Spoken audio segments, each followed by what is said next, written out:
शक्तिपथ GS में आप सभी का स्वागत है। चैनल से जुड़ने के लिए चैनल को सब्सक्राइब करें। यहाँ आपको सीजीपीएससी से रिलेटेड कंटेंट मिलते हैं। Thank you. चलिए दोस्तों, आज हम लोग शुरू करते हैं 8 नंबर के क्वेश्चंस। देखो, कल जो एक मैंने वीडियो डाला था, इसके पहले जो आप वीडियो देखेंगे उसमें भी मैंने 8 नंबर के एक दो क्वेश्चन पढ़ाए हैं, लेकिन वो शायद से 2-3 ही थे, ज्यादा नहीं थे, है ना। ये सब क्वेश्चन जनरली फंसने के इसके चांस हो सकते हैं दोस्तों, तो उसके हिसाब से हम लोग इसका पढ़ाई कर लेते हैं। चलिए शुरू करते हैं। सबसे पहला क्वेश्चन जो आता है वो आता है कि भाई हमारा जो इंडियन नेशनल कांग्रेस है, उसका इस्टेब्लिशमेंट के पीछे क्या ऑब्जेक्टिव था, कि आखिर ये बना तो क्यों बना। तो समझिए, एक ओवरऑल इंट्रोडक्शन समझिए।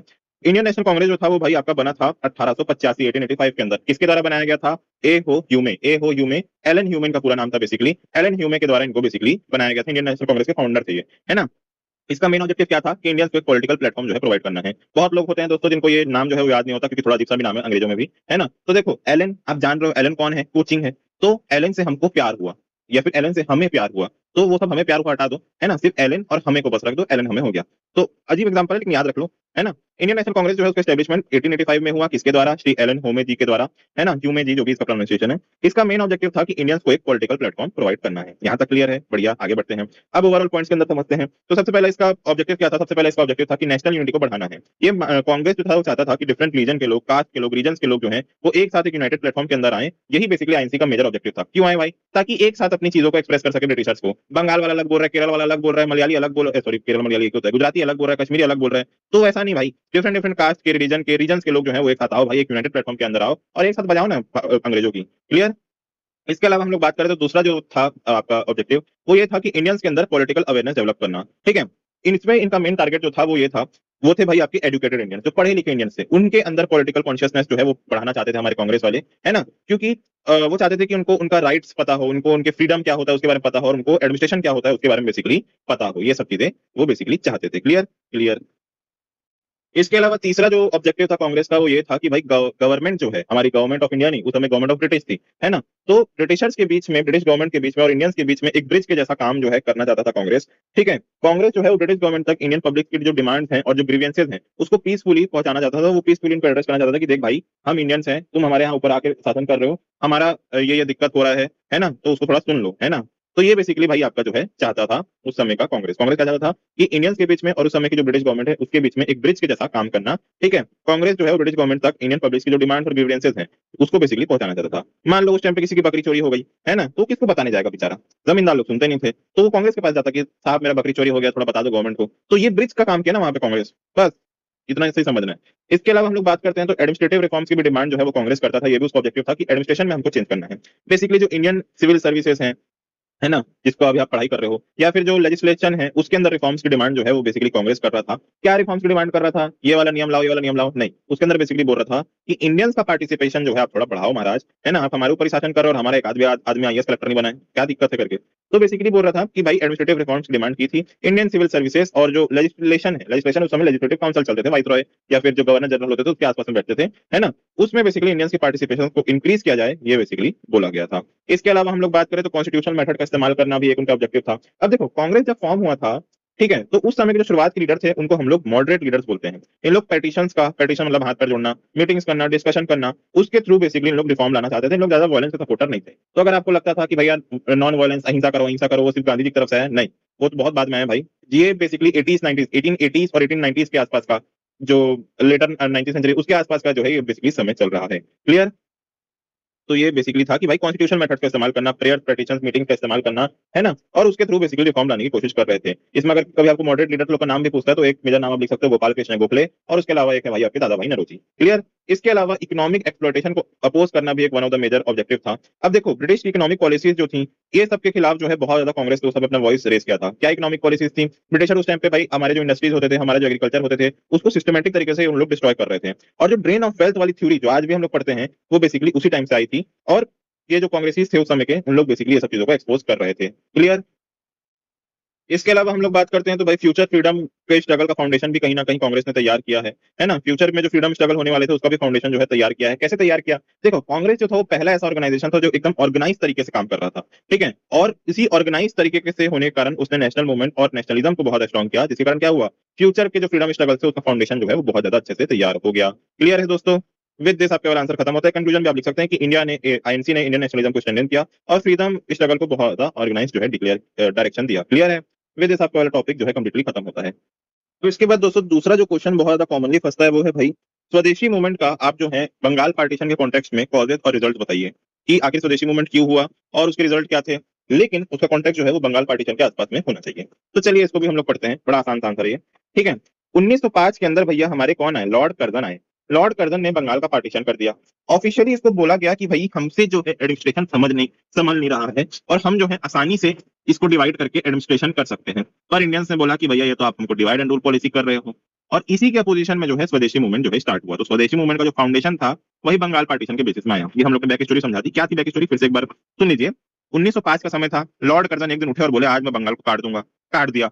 रीजन क्या दिया कि भाई हम जो है एडमिनिस्ट्रेशन कन्वीनियंस करना चाहते हैं। वो अपने पॉइंट से तो गलत नहीं बोल रहे थे कि छोटा छोटा जब आप एडमिनिस्ट्रेटिव यूनिट बनाते हैं तो आपको वहां पे एडमिनिस्ट्रेशन करना आराम बनता है, और उस समय कितना एडमिनिस्ट्रेशन होता था वो सब जानते हैं, है ना। लेकिन अब इंडियंस बड़े बदमाश निकले, वो बोले कि भैया तुम तो ज्यादा बदमाशी कर रहे हो, डिवाइड एंड रूल की पॉलिसी तुमने अपना दी है, और इसी का पोजीशन में स्वदेशी मूवमेंट शुरू हुआ। यहाँ तक एकदम क्लियर है दोस्तों, मेरे हिसाब से कोई भी डाउट इसमें नहीं होना चाहिए। अब कॉजेस क्या थे भाई स्वदेशी मूवमेंट के, अब हम लोग एक्चुअल आंसर में आ रहे हैं ना। कॉजेस क्या थे भाई स्वदेशी मूवमेंट के, 4 या 5 कॉजेस लिख देना, मस्त नंबर मिलेगा। ठीक है, सबसे पहला तो भाई बंगाल ही आपका एक कॉज था, पार्टीशन हुआ भाई बंगाल का। अब बंगाल जो था वो क्या था, नेशनलिज्म का। उस समय भाई बंगाल जो था बड़ा तेज तरार शहर था, है ना। ये शहर बोल रहा हूँ, बहुत तेज तरार जगह थी, स्टेट था, है ना। और जो हमारा उस समय सबसे ज्यादा राष्ट्रवादी बातें जो चलती थी वो सबसे ज्यादा कहाँ चलती थी, बंगाल के अंदर चलती थी। तो नेशनलिज्म का सेंटर था। ब्रिटिशर जो है वो बेसिकली इसी से उनकी फट भी गई थी कि अरे यार यहाँ साले हर बंगाली लोग बढ़िया मच्छी खाते हैं और हमको धो डालते हैं, है ना। तो इसी के बेसिस में ब्रिटिशर ने बोला कि भैया बंगाल को डिवाइड कर दो ताकि जो नेशनलिज्म मूवमेंट है उसको वीक किया जा सके। Clear clear. तो ये पहला रीजन था जिसके कारण स्वदेशी मूवमेंट हुआ। दूसरा रीजन क्या था दोस्तों, डिवाइड एंड रूल की पॉलिसी। ब्रिटिश गवर्नमेंट जो है वो हिंदू मुस्लिम यूनिटी को तोड़ना चाहती थी। ईस्ट बंगाल जो था वो मुस्लिम मेजोरिटी था, बांग्लादेश है, और वेस्ट बंगाल जो था वो हिंदू मेजोरिटी एरिया था। तो ये डिवाइड एंड रूल की पॉलिसी थी, इसके खिलाफ जो है हमारे स्वदेशी मूवमेंट वाले लोग जो है लोग विद्रोह किए, बेसिकली मूवमेंट स्टार्ट किए। इसके अलावा हम लोग बात करते हैं तो नेशनलिज्म का भी ग्रोथ बहुत हो गया था, अच्छा खासा लोगों के अंदर नेशनलिज्म आना शुरू हो गया था। ठीक है, जो एजुकेटेड इंडियंस थे, हमारे जो पढ़े लिखे इंडियंस थे, उनके अंदर नेशनलिज्म बहुत ज्यादा आ गया, वो एकदम धनधना के उन लोग देशभक्त हो गए दोस्तों। और न्यूज़पेपर और पॉलिटिकल ऑर्गेनाइजेशन ने भी बहुत ज्यादा हेल्प की इसमें। उस समय के न्यूज वाले फुल एकदम चलते थे कि हमको आजाद होना है करके, आप 3 रुपए में पढ़िए हमारा पेपर। क्लियर। तो बेसिकली एजुकेटेड इंडियंस जो है उनके अंदर नेशनलिज्म बहुत बढ़ गया था, और न्यूज़पेपर और पॉलिटिकल ऑर्गेनाइजेशन जो थे उन्होंने भी बहुत ज्यादा पब्लिक अवेयरनेस जो है फैलाई थी दोस्तों। क्लियर है, तो ये भी एक रीजन था कि स्वदेशी मूवमेंट क्यों हुआ। इसके अलावा हम लोग बात करते हैं तो इकोनॉमिक एक्सप्लॉयटेशन भी एक रीजन है। देखिए दोस्तों, जो ब्रिटिश सामान था, ब्रिटिश गुड्स थे, वो इंडियन मार्केट्स के ऊपर डोमिनेट कर रहे थे, सस्ते पड़ते थे उनको, और इंडियन इंडस्ट्रीज जो है उनको बड़ा नुकसान हो रहा था। इसलिए फॉरेन गुड्स को बॉयकॉट की डिमांड जो है करी गई। क्लियर है। क्या हो रहा था दोस्तों, बेसिकली इकोनॉमिक एक्सप्लॉयटेशन भी हो रहा था। जो ब्रिटिशर्स के गुड्स आते थे उस समय वहाँ खिलौने विलौने जो भी दुनिया भर के बन के आते थे वो यहाँ सस्ते बिकते थे, क्योंकि भाई वहाँ पे फैक्ट्री वैक्ट्री है तो उन लोगों को सस्ता पड़ता था, यहाँ पे नहीं था तो इन लोगों को महंगा पड़ता था। तो इंडियन इंडस्ट्री ऑटोमेटिकली डिक्लाइन हो रही थी, इसलिए फॉरेन गुड्स का बॉयकॉट जो है वो बेसिकली किया गया। इसके अलावा एक रीजन पॉलिटिकल भी था, पॉलिटिकल डिसैटिस्फैक्शन बहुत था दोस्तों। ब्रिटिशर्स की जो पॉलिसीज थी ठीक है, और जो पॉलिटिकल राइट्स उन लोग हमको नहीं दे रहे थे, इससे लोग जो थे बड़े डिसैटिस्फाइड थे। ठीक है, और इसी कारण पार्टीशन जब हुआ तो पब्लिक एंगर और इंक्रीज हो गया, है ना। तो ये सब बेसिकली कॉजेस थे क्यों स्वदेशी मूवमेंट हुआ। अब इसके बाद रिजल्ट क्या हुआ दोस्तों स्वदेशी मूवमेंट का, इंडियन लोग गुस्सा हो गए, इकोनॉमिक एक्सप्लॉयटेशन के खिलाफ भी उन लोग हो गए। इसके अलावा हम लोग बात करें तो बंगाल पार्टीशन के कारण भी हुआ, डिवाइड एंड रूल की पॉलिसी भी थी, है ना, इकोनॉमिक एक्सप्लॉयटेशन हमारा चल रहा था। तो ये सब इतना बवाल मचा स्वदेशी मूवमेंट में। इसका रिजल्ट क्या हुआ, आइए दोस्तों। सबसे पहला रिजल्ट हुआ कि ब्रिटिशर्स के जो गुड्स थे उसको बॉयकॉट किया गया और फॉरेन क्लोथ जो है उसको जलाए गए। क्या बेसिकली बोल रहे हैं, जो ब्रिटिशर्स को उस टाइम के होते थे सब सामान वामान जो बाहर से आते थे उसको कंप्लीटली बॉयकॉट कर दिया कि यार हटाओ ये सबको। और बाहर के जो कपड़े थे जो कि आज आप पहनते हैं, एलवी है ना, गुच्ची, क्रिश्चियन दियोर जो भी है, वो सबको उस समय जला रहे थे। बताओ क्या मस्त लोग थे उस समय के, है ना। उसके बाद जो है दोस्तों दूसरा चीज जो हुआ था वो था कि जो स्वदेशी इंडस्ट्रीज हैं उसको बेसिकली बहुत ज्यादा प्रमोट किया गया था। इंडियन इंडस्ट्रीज हो गई, टेक्सटाइल मिल्स हो गए, नेशनल बैंक्स हो गए, उनको बहुत इंकरेजमेंट मिला और लोग जनरली इनके तरफ ज्यादा स्विच होना शुरू हो रहे थे। क्लियर। इसके अलावा नेशनलिज्म का बहुत राइज हमको देखने को मिला है। स्टूडेंट्स, वुमेन और बिजनेसमैन लोग जो हैं उन लोग का बहुत ज्यादा एक्टिवली पार्टिसिपेशन हम लोग को देखने को मिला है। दोस्तों किसी भी मूवमेंट में जो है आपको किसी का सपोर्ट मिले या ना मिले, बिजनेसमैन का सपोर्ट जो है मिलना जरूरी होता है, और स्वदेशी मूवमेंट ने कहीं ना कहीं वो सपोर्ट बिजनेसमैन का लाना शुरू कर दिया था। रीजन आप पूछेंगे तो दोस्तों सिंपल है, पैसा बोलता है। क्लियर। इसके अलावा हम लोग बात करते हैं तो इसका एक और रिजल्ट ये भी आया था कि हमको बहुत अच्छे अच्छे लीडर्स भी जो है मिलना शुरू हुए थे। असर्टिव टाइप के लीडर्स थे, अच्छा एकदम डोमिनेंट टाइप के लीडर्स थे। मॉडरेट मॉडरेट वाला खेल नहीं खेलते थे इन लोग। ये थे दोस्तों आपके बाल गंगाधर तिलक जी, बिपिन चंद्र पाल और लाला लाजपत राय जी, है ना। इनके टाइप का इन लीडर्स का जो इन्फ्लुएंस है वो ओवरऑल बहुत इंक्रीज हुआ था इस समय पे। इसके अलावा एक और जो बहुत बड़ी चीज हुई थी वो हुई थी दोस्तों कि 1911 के अंदर जो ब्रिटिश गवर्नमेंट थी उसको इतना पब्लिक प्रेशर मिला, उसके कारण उसको बंगाल का पार्टीशन जो है वो वापस कैंसिल करना पड़ गया, है ना। बेसिकली उन्होंने बंगाल को डिवाइड कर दिया था, लेकिन फिर 1911 में इतना ज्यादा उनके ऊपर प्रेशर आया, है ना। बेसिकली स्वदेशी मूवमेंट लगातार चल रहा था, तो उसके कारण प्रेशर के कारण उन्होंने बेसिकली बोला कि भाई लोग ठीक है आपका बंगाल आप वापस करो, जाओ मच्छी अच्छी खाओ करके। क्लियर। तो ये बेसिकली था भाई आपका पूरा बंगाल पार्टीशन वाला कहानी। बंगाल पार्टीशन से स्वदेशी मूवमेंट कैसे कैसे रिलेट होता है, इसको बेसिकली यहाँ पे हम लोग पढ़े। ओवरऑल अगर हम लोग ऐसे बोले तो भाई स्वदेशी मूवमेंट के कॉजेस क्या थे और उसके रिजल्ट क्या थे, उसको बेसिकली हम लोग पढ़े। क्लियर? विद दिस आपका वाला टॉपिक खत्म होता है दोस्तों। इसके बाद आपका एक और आंसर जो फंसता है या फिर एक और क्वेश्चन जो फंसता है वो है कि भाई इंडियन नेशनल मूवमेंट जो है वो वर्ल्ड वॉर वन के टाइम पे कैसा चल रहा था, या बेसिकली वर्ल्ड वॉर वन के टाइम पीरियड पे हमारा इंडिया में बेसिकली क्या हो रहा था। अब देखिए, ये आंसर पढ़ने से पहले मैं आपको एक ओवरऑल कॉन्टेक्स्ट बताता हूँ। जब आपका वर्ल्ड वॉर वन हुआ था तो भाई ब्रिटिशर्स ने इंडियन को प्रॉमिस किया था कि भाई तुम हमें खून दो, हम तुमको थोड़ा थोड़ा सेल्फ इंडिपेंडेंस दे देंगे। बेसिकली इंडिया ब्रिटिश गवर्नमेंट ने बोला कि भाई हमको आप सोल्जर दो, हम लोग देखते हैं हम लोग क्या कर सकते हैं सेल्फ गवर्नमेंट के मामले में। हमारे इंडियन लीडर्स लोग बहुत प्यारे प्यारे गोलू गोलू बच्चे थे, हम लोग मान गए। ठीक है, तो बेसिकली यही हुआ। आइए आंसर शुरू करते हैं। फर्स्ट वर्ल्ड वॉर जो था उसके दौरान जो इंडियन नेशनल मूवमेंट था उसमें बहुत सारे इंपॉर्टेंट डेवलपमेंट हम लोग को देखने को मिलते हैं। इंडियन लीडर्स ने ब्रिटिश गवर्नमेंट को जो है सपोर्ट किया था। हाँ, ब्रिटिशर के साइड से हम लोग लड़ रहे थे। क्यों? क्योंकि उनको ऐसा लगा कि भाई हमको जो है सेल्फ गवर्नमेंट और पॉलिटिकल रिफॉर्म्स देखने को मिलेंगे। इसी से आपका फर्स्ट पॉइंट आता है कि भाई हमारा ब्रिटिश गवर्नमेंट को सपोर्ट दिया गया। इंडियन लीडर्स ने ब्रिटिशर्स को सोल्जर्स दिए, मनी दिए, रिसोर्सेज दिए। उनको होप था कि वॉर के बाद जो है इंडिया को रिफॉर्म्स मिलेगा। इसके अलावा हम लोग बात करते हैं तो नेशनल एक्सपेक्टेशन भी बढ़ा। अब लीडर्स लोग को इतना था कि भाई हाँ भाई हो सकता है कुछ चीज तो होगा भाई, है ना। तो फिर बेसिकली जो सेल्फ गवर्नमेंट का जो डिमांड था वो और स्ट्रांग होने लगा। जो नॉर्मल आप एक नॉर्मल इंडियन है तो आपको भी लगेगा ना कि हाँ यार हो तो रहा है, कुछ तो हो रहा है, तो चलो अब हम सेल्फ गवर्नमेंट का डिमांड करते हैं। इसी में जो नॉर्मल इंडियन के अलावा जो एजुकेटेड इंडियन थे उनको लगा कि आज मेरे को फ्रीडम ऑफ स्पीच और फ्रीडम ऑफ राइट्स मिलेंगे, फ्रीडम ऑफ जो भी है एक्सप्रेशन वगैरह है वो सब मिलेंगे। क्यों? क्योंकि एजुकेटेड इंडियन को लगा कि भाई उनको जो है पॉलिटिकल राइट्स जो है मिलेंगे, उसकी एक्सपेक्टेशन बढ़ने लग गई। एंड एक्सपेक्टेशन हर्ट्स दोस्तों। क्लियर है? इसके अलावा हम लोग बात करते हैं तो एक और डेवलपमेंट जो इस टाइम पीरियड पे हुआ था वो था दोस्तों होम रूल मूवमेंट। 1916 में श्री बाल गंगाधर तिलक जी के द्वारा और श्री एनी बेसेंट जी, लड़की हैं ये, महिला हैं ये, है ना, और श्रीमती अब जो भी हैं, माननीय श्री एनी बेसेंट जी के द्वारा जो है होम रूल मूवमेंट जो है शुरू किया गया था। ठीक है, इसका एम था कि इंडिया को सेल्फ गवर्नमेंट दिलाना है। तो यहाँ से बेसिकली मूवमेंट जो है वो स्टार्ट होना शुरू हो रहे थे। क्या हुआ था? 1916 में बाल गंगाधर तिलक जी और एनी बेसेंट जी के द्वारा होम रूल मूवमेंट जो है शुरू किया गया था। इसका एम था कि इंडिया को सेल्फ गवर्नमेंट जो है दिलाना है। अब आप लोग में से बहुत लोग होंगे जो पहली बार एनी बेसेंट वगैरह का नाम सुन रहे हो, तो भाई अगर आप बीए बस पढ़ रहे हो तो आपको जानने की जरूरत नहीं है, लेकिन इसी के साथ साथ अगर आप यूपीएससी की तैयारी कर रहे हो तो आप समझ जाओ किसकी बात हो रही है। क्लियर? इसके अलावा हम लोग बात करते हैं तो लखनऊ पैक्ट इस समय पे एक और मेजर डेवलपमेंट बन के आया था। 1916 के अंदर ये हुआ था लखनऊ पैक्ट, और इसमें बेसिकली जो कांग्रेस और मुस्लिम लीग था उसके बीच में एक एग्रीमेंट हुआ था, और हिंदू मुस्लिम यूनिटी उस समय के टेम्पररी लेवल पे ही स्ट्रांग हो गई थी, क्योंकि बाद में फेल भी हो गया था। इसके बाद एक और जो मेजर डेवलपमेंट हम लोग को इस टाइम पे देखने को मिलता है वो था रिवॉल्यूशनरी मूवमेंट का सनराइज। रिवॉल्यूशनरी मूवमेंट बेसिकली क्या था दोस्तों? बहुत सारे इंडियंस ऐसे थे जिनको ऐसा लगता था कि वो असला रखते हैं, असला हम भी रखते हैं, पहलवान वाला हिसाब में उन लोग चल रहे थे, और ये सही भी है ना, कोई गलत उन लोग कर नहीं रहे थे। तो उन लोग बोले कि भाई हम जो है ब्रिटिशर्स को आर्म्ड रिबेलियन करके मारेंगे, पकड़ के मारेंगे, है ना, बेसिकली असला बारूद चलाएंगे। तो इस समय पे क्या हुआ? रिवॉल्यूशनरी एक्टिविटीज का बहुत ज्यादा राइज हमको देखने को मिलता है। गदर मूवमेंट हो गया, और उसके अलावा बहुत सारे रिवॉल्यूशनरी ग्रुप जो है वो ब्रिटिश रूल के अगेंस्ट जो है एक्टिव हुए, और उन्होंने आर्म्ड रिबेलियन करना शुरू किया, उसकी प्लानिंग करना शुरू की। ठीक है, इसमें बहुत सारे आपको नाम आ जाएंगे, काकोरी केस जो भी है, बहुत सारे वो है, उतना आपको बीए में उतना पढ़ने समझने की जरूरत नहीं है।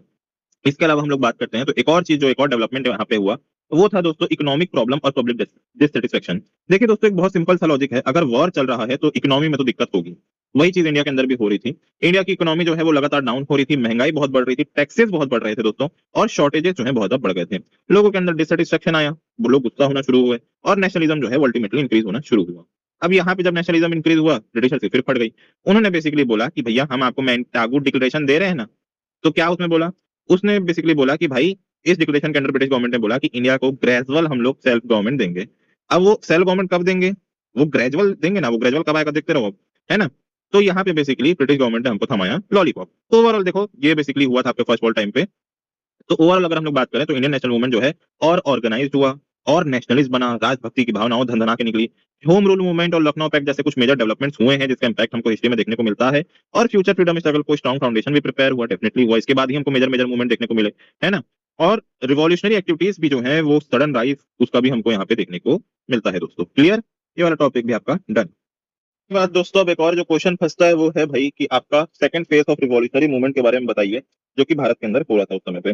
तो भारत के अंदर रिवॉल्यूशनरी फेज का जो सेकंड फेज है वो 1920s और 1930s में डेवलप होना शुरू होता है।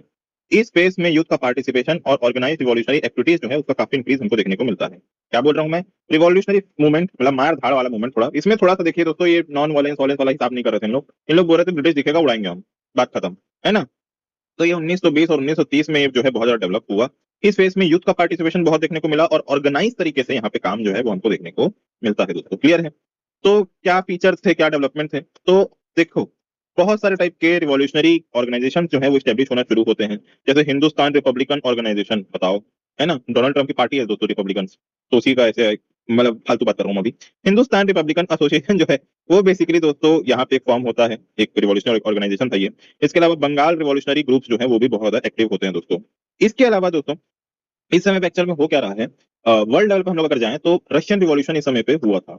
और रिवॉल्यूशन, क्रांति, ये युवा को बड़ी पसंद आती है।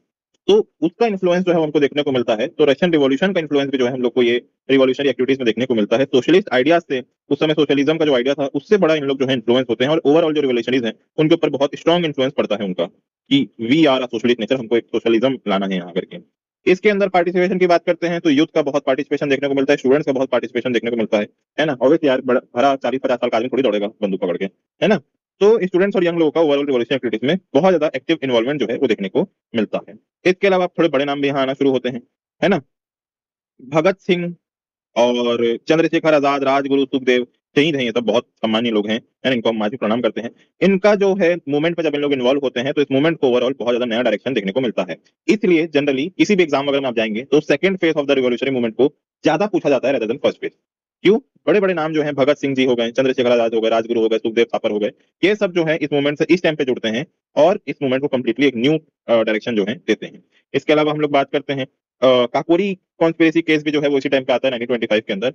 जहां पे क्या होता है, रिवॉल्यूशनरीज जो है वो बेसिकली गवर्नमेंट की ट्रेजरीज को लूटते हैं और वहां से फंड को कलेक्ट करने की कोशिश करते हैं। तो काकोरी कॉन्स्पिरेसी केस भी इस टाइम पे आता है, ये भी आपको लिखना पड़ेगा। जहां पे रिवॉल्यूशनरीज क्या करते हैं, गवर्नमेंट के फंड्स को, ट्रेजरीज को लूटते हैं और फंड्स कलेक्ट करने का कोशिश जो है उसके थ्रू करते हैं। इसके अलावा ये 1925 में हुआ था। इसके अलावा सॉन्डर्स मर्डर केस जो है इस टाइम पे आता है।